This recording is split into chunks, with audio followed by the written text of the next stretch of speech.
Olá, tudo bem? O tema da nossa aula de hoje é super atual. Trazido para a legislação brasileira com a reforma trabalhista do final de 2017, ele inaugura uma nova forma de contratação no direito do trabalho. Antes dele, não existia figura nenhuma que fosse ao menos parecida com essa nova modalidade de contratação. Hoje a gente vai tratar um pouquinho do trabalho intermitente. Mas antes de eu contar as peculiaridades desse tipo de contratação, é muito importante que a gente entenda, afinal de contas, o que é, como se caracteriza o trabalho intermitente. Bom, numa condição normal, naquela contratação habitual, naquela tradicional contratação de um empregado, existe de um lado o empregador, do outro o empregado, e ligando eles a obrigação de prestação de um serviço contínuo. A ideia que a gente tem de empregado é aquela pessoa que é contratada para começar a trabalhar para um determinado empregador e assim se mantém continuamente. O trabalho intermitente muda completamente isso. Ele é uma espécie de contratação em que existe um empregador que contrata o empregado e esse empregado presta serviço em determinados períodos que são intercalados por períodos de inatividade. O empregado só trabalha quando o empregador precisa, só trabalha quando o empregador convoca. Olha o exemplo. Vamos supor que numa determinada indústria existe um quadro grande de funcionários. Só que esses funcionários têm, por exemplo, que sair de férias. Esse empregador, o dono dessa indústria, pode então contratar outros empregados. E esses outros empregados ficam à disposição nas suas casas. Quando algum do quadro fixo vai tirar férias, o empregador liga e convoca: olha, eu preciso que você trabalhe para mim do dia tal até o dia tal. Se o empregado aceitar, ele vai lá, trabalha e recebe pelo período que ele trabalhou. Acabando esse período, ele volta para a casa dele e fica aguardando um novo chamado. O trabalho intermitente, ele tem essa característica principal de alternância de períodos com prestação de serviço e períodos sem prestação de serviço, atividade e inatividade. O mesmo empregado pode então ter uma série de empregadores na condição de intermitente. Vamos supor que exista um porteiro, por exemplo. Ele pode ser contratado por 10 condomínios.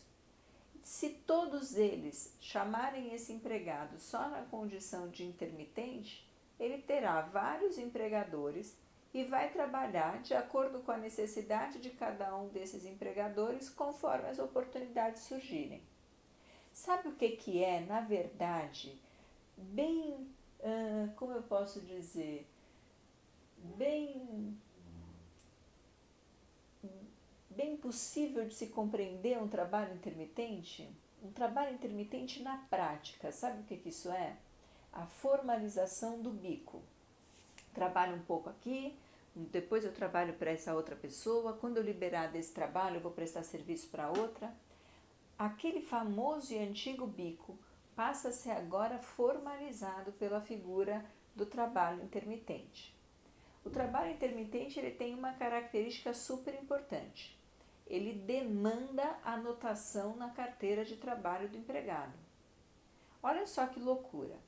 Eu, como empregadora, posso convocar um empregado, faço com ele uma entrevista, gosto dele, contrato ele, assino a carteira de trabalho dele, digo que a partir de agora ele vai trabalhar para mim, que o salário dele vai ser de tantos reais a hora, que ele começa hoje, coloco a data de hoje, que é a data da contratação, e falo para ele: toma sua carteira de trabalho, tchau, vai para sua casa.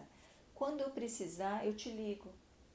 Se eu for empregadora, por exemplo, dona de uma loja de brinquedo, quando eu estiver na alta temporada de venda, perto do Dia das Crianças, eu ligo para ele porque eu vou precisar de mais gente trabalhando para mim. Eu ligo e falo, ó, você é meu empregado, não é? Você está livre do dia tal até o dia tal? Eu preciso que você fique comigo esses 2 meses aí que a gente tem de movimento maior. É muito interessante do ponto de vista da formalização de uma situação que já existia. O trabalho intermitente, ele tem essa característica. Às vezes o empregado trabalha, às vezes o empregado não vai trabalhar. Vai depender da convocação, da necessidade do patrão, do empregador e do interesse do empregado em aceitar. Bom, feito esse panorama inicial do que seria o nosso trabalho intermitente, a contratação como trabalho intermitente, a gente tem que elencar alguns pontos principais. Primeiro, se eu posso trabalhar como intermitente só quando é necessário, não existe a obrigatoriedade de eu trabalhar por um determinado período fixo, muito menos por um mês. Eu posso ser empregada intermitente de alguém e essa pessoa me convocar para trabalhar por um dia. Olha, fulano vai folgar dia tal, eu preciso que você cubra. Você vem trabalhar aqui um dia? Essa contratação pode ser por hora, pode ser por uma semana, quinzena, pode ser por 6 meses, enfim.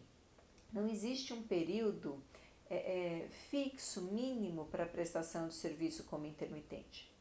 Nesse sentido, o pagamento do serviço que foi prestado vai ser proporcional à quantidade de serviço. Ou seja, se a pessoa vai trabalhar, por exemplo, por 3 meses, é razoável que ela tenha um contrato de trabalho que preveja o pagamento de salário mensal. Mas, em outras situações em que há uma prestação de serviço por tempo menor, é indicado que o valor do salário seja indicado por hora, para que se consiga calcular efetivamente quanto aquela pessoa que trabalhou por um determinado período tem para receber depois do dia que ela trabalhou, da semana que ela trabalhou, das horas que ela trabalhou. Então, o salário, sempre que for uma prestação de serviço menor do que o mensal, vai ser proporcional ao tempo que a gente trabalhou. Tem que guardar que, embora haja essa possibilidade de contratação por trabalho em períodos curtos, sempre deve ser respeitado o limite mínimo salarial. Nunca pode haver um salário hora, por exemplo, menor que o salário hora, considerando como base o salário mínimo. Se existe previsão de uma base salarial, se existe um piso para aquela determinada categoria, por exemplo, para trabalhar em loja de varejo naquele estado, naquela cidade, o mínimo é R$3.000. Então, aquele que é contratado como intermitente e que vai trabalhar naquela condição, não basta que respeite só o mínimo, vai ter que respeitar a base, o piso salarial da categoria em que ele trabalha. E além disso, tem que também haver respeito a uma igualdade salarial. As pessoas que trabalham numa mesma empresa, exercendo uma mesma função, devem, na maior parte das vezes, receber o mesmo salário, uma mesma remuneração. Por isso, intermitente ou não, aquele que trabalha com o empregado intermitente deve servir como parâmetro também, se as funções forem as mesmas e se as circunstâncias assim exigirem. Então, o pagamento proporcional ao serviço que foi prestado, sempre respeitando os mínimos, salário mínimo, piso salarial e também a questão da equiparação, da igualdade salarial. Pois bem, além disso tudo, tem, como eu já disse para vocês, a obrigatoriedade de anotação na carteira de trabalho. Essa anotação na carteira de trabalho precisa ser feita com indicação de que se trata de um vínculo intermitente. Não basta que se anote um contrato sem fazer a observação de que ele é intermitente. Ele tem necessariamente que estar expresso na carteira de trabalho daquele empregado. Mais uma observação que a gente faz em relação ao trabalho intermitente é que o trabalhador intermitente tem todos os direitos que o trabalhador comum tem. Ele tem controle de jornada, não pode trabalhar sem qualquer limite. Se trabalhar além do limite de jornada, ele vai receber hora extra. Se trabalha à noite, vai receber adicional noturno. Se trabalha num ambiente perigoso, vai receber adicional de periculosidade. todos os adicionais e direitos que se garante a um trabalhador comum, o trabalhador intermitente também tem. O empregado intermitente também tem igualdade em relação a esses direitos. Agora, se eu disse para vocês que existe uma alternância, e isso é característica do trabalho intermitente, entre um período de atividade e de não atividade, e que o empregado intermitente só trabalha quando o empregador precisa, como é que essa convocação deve ser feita? O texto da lei diz que a convocação do empregado na condição de intermitente pode ser feita pelo empregador por qualquer meio. Qualquer meio é qualquer meio. Uma mensagem de WhatsApp, se for eficaz, está válida. Aquela mensagenzinha inbox no Instagram, no Facebook, se foi eficaz, está válida. Qualquer meio de comunicação eficaz. Não precisa ser necessariamente por e-mail, por telegrama, por ligação. Não, qualquer meio de comunicação válido. Isso traz para a gente uma outra inovação no direito do trabalho, na medida em que torna as relações mais informais um pouquinho, prestando-se mais atenção na eficácia daquele meio de comunicação do que necessariamente na sua formalidade, na sua densidade, né? Então, qualquer meio é possível de ser usado para a convocação. O empregador tem que convocar o empregado com pelo menos 3 dias de antecedência em relação ao início do trabalho. E o empregado, quando recebe a convocação, tem até 24 horas para responder, um dia útil para responder. Aquele empregado que não responde, considera-se que recusou o chamamento, que recusou a convocação. Manja aquele ditado de quem cala consente? Aqui, não. Aqui no trabalho intermitente, se o empregado recebe a convocação e nada fala, ele recusou a convocação e o trabalho que lhe foi oferecido. E isso não é falta, não é insubordinação, isso não é negligência, isso não configura nada. O trabalho intermitente ele é marcado por essas prestações de serviço não frequentes, desde que o patrão precise e que o empregado possa. Lembra que eu comentei no começo da aula que o mesmo empregado pode ter um monte de empregador na condição de intermitente? Que um porteiro pode ser empregado de 10 prédios? Vamos supor que um desses prédios liga para ele cobrir as férias de um outro porteiro e ele já está trabalhando para algum outro empregador. Ele vai dizer, não posso, nesse período eu já estou trabalhando, me desculpa, mas eu não vou conseguir atender o seu chamado. E isso não configura de forma nenhuma falta. Isso não configura de forma nenhuma insubordinação. Então lembra, 3 dias antes do evento, 3 dias antes do início da prestação de serviço, é o prazo que a convocação deve ser feita, 24 horas é o prazo que o empregado tem para responder. Se não falou nada, ele recusou tacitamente aquela convocação, aquela oferta de serviço. Mas e se ele falou? Fechou, patrão, vou. Pode contar comigo que eu vou estar aí. Dia tal hora, vou estar aí. E aí, dia tal hora, ele não vai. O que acontece nesse caso?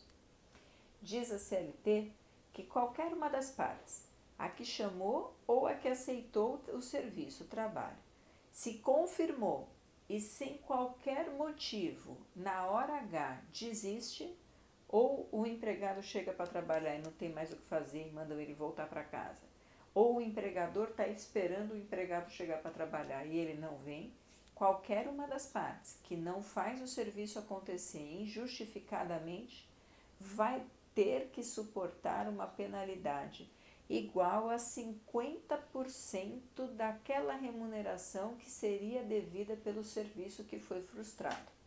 Então, se eu ia trabalhar por um dia e ganhar R$200 naquele dia de trabalho, caso eu diga que eu vá, e na hora H não apareço lá, os 200 que eu ia receber, eu vou ter que pagar para o meu empregador R$100, metade daquilo a título de multa por infração contratual.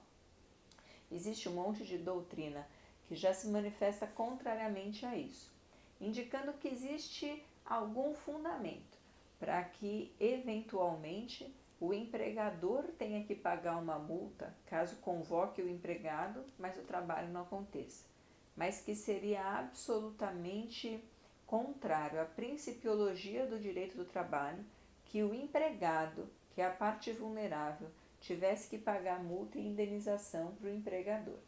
Seria pouco compatível com a estrutura do direito do trabalho que se exija, numa situação concreta, o pagamento dessa multa.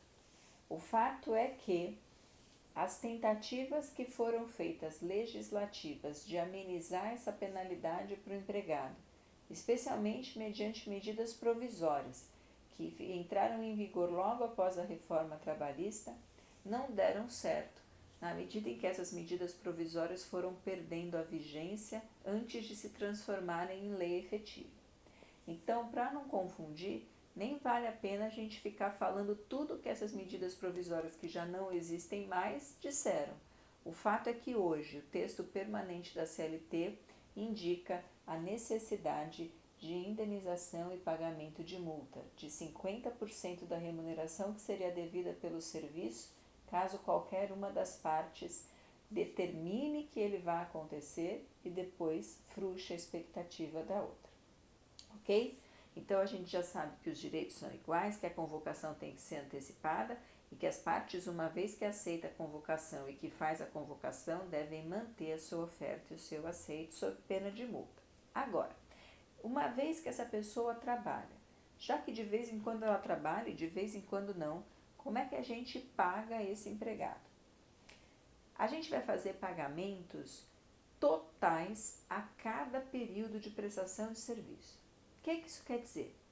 Que se eu contrato um empregado intermitente para trabalhar para mim, convoco ele para trabalhar para mim um dia, que é para cobrir a folga de um outro empregado, quando acabar este um dia, eu vou pagar para ele o salário de um dia, férias proporcionais a um dia com 1/3, 13º proporcional de um dia, descanso semanal remunerado de um dia e todos os adicionais que eventualmente ele tiver em relação àquele dia, insalubridade, periculosidade, noturno, hora extra, o que quer que ele tenha de acréscimos adicionais. Quando a pessoa sai da empresa, ela já recebeu tudo que ela podia receber em relação àquele serviço. E se ela for trabalhar para mim uma semana, quando acabar uma semana eu vou fazer o pagamento do salário de uma semana, férias de uma semana com 1/3, 13º proporcional de uma semana, descanso semanal remunerado de uma semana, tudo. Todo o pagamento é feito imediatamente após o período da prestação de serviço.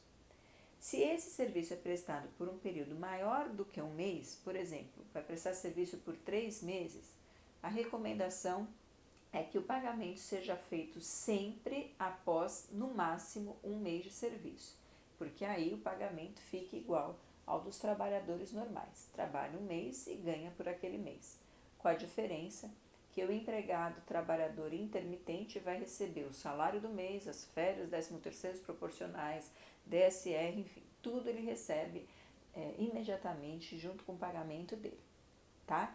De forma que quando ele vai embora, pouca coisa ele tem para receber, porque tudo aquilo que, em tese, os empregados recebem lá na rescisão, todas as férias que, em tese, os empregados só recebem depois de um ano, o empregado intermitente vai recebendo proporcionalmente, pingado ao longo da execução do serviço. Mas olha que louco, ele trabalha um pouco e fica sem trabalhar, depois trabalha e fica sem trabalhar. E ele recebe férias com 13º sempre que trabalha. Esse cara não tira férias? Bom, ele tem férias. Ele não vai receber pelas férias. Afinal de contas, toda vez que ele trabalha, ele já recebe as férias.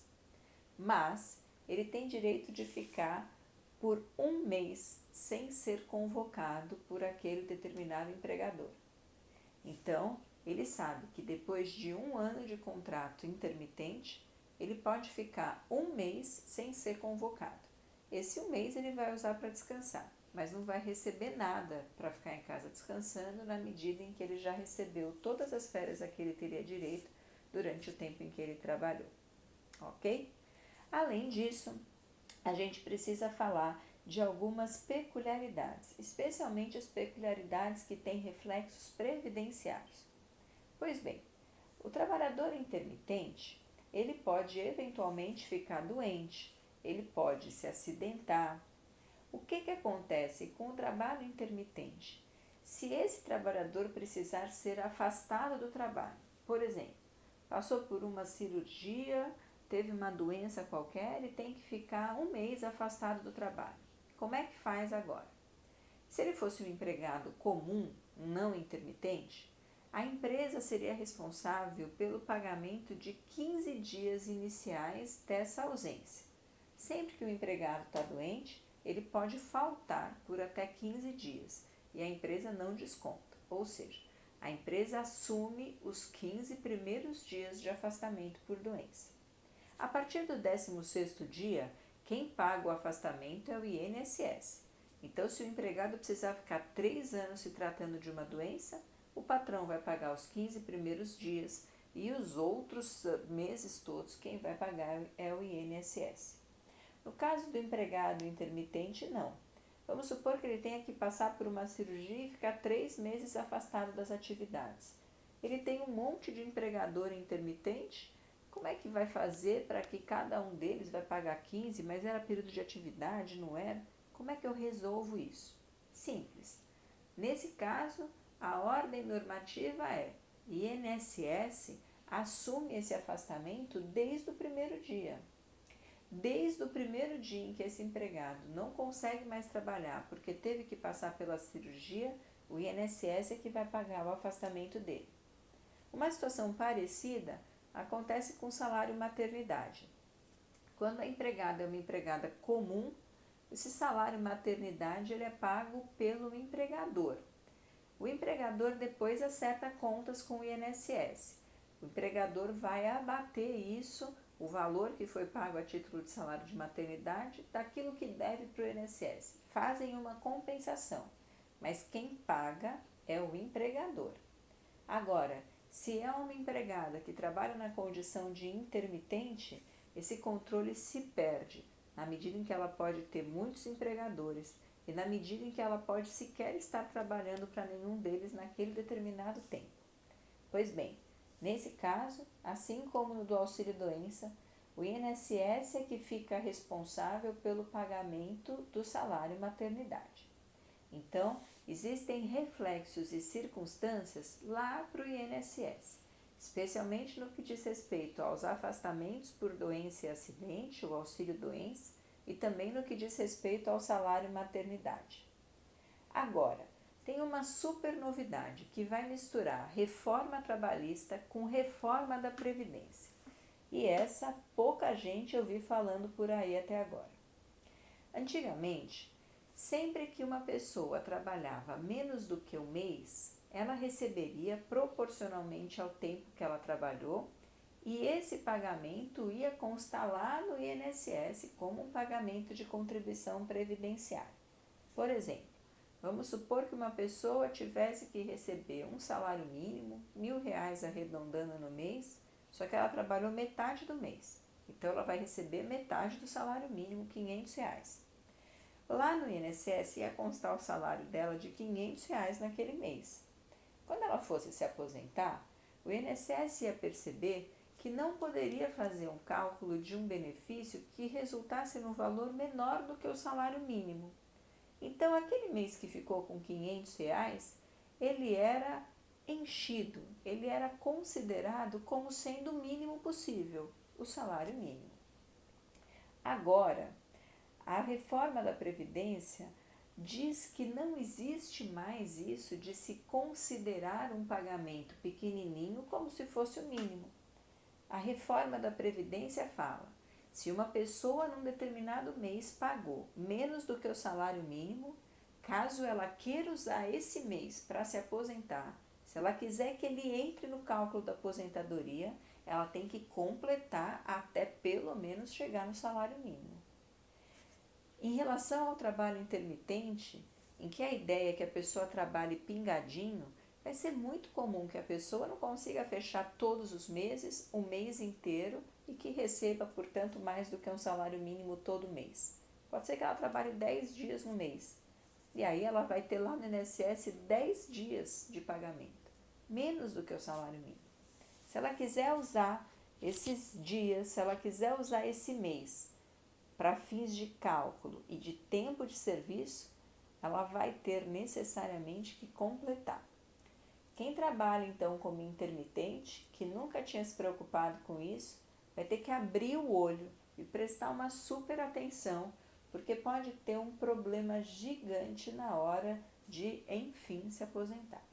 Tudo bem que eu sei que a aposentadoria é um sonho que está ficando cada vez mais distante da gente. Cada um passo que a gente dá para frente parece que fica 5 passos mais longe de se aposentar. Mas acredite em mim, um dia essa hora chega e um dia esses meses podem fazer muita falta. Já cansei de atender gente, já cansei de ver casos em que 2, 3 meses fariam muita diferença no que diz respeito à possibilidade e ao valor de aposentadorias. Bom, trabalho intermitente é isso, a formalização do bico, a alternância entre períodos de atividade e períodos de inatividade, a possibilidade que o empregado tem de ter 10 registros simultâneos concomitantes na sua carteira de trabalho, todos eles como intermitente, e que cada um desses 10 empregadores ligue e convoca conforme sua necessidade, e esse empregado pode, na medida da sua capacidade e na medida da sua conveniência, organizar a sua própria agenda e trabalhar para tantos quanto ele quiser. Olha, eu espero que você tenha aprendido um pouco mais sobre trabalho intermitente e que tenha tirado algumas dúvidas. Eu tenho certeza absoluta que quando você começar a estudar, outras vão surgir. Se esse for o caso, deixe escrito aqui para mim o que foi que te afligiu, o que você precisa saber um pouco mais, que eu faço questão de vir aqui para ajudar você a esclarecer essas ideias. Tá ok? Beijo, tchau, continua comigo, fica para a próxima.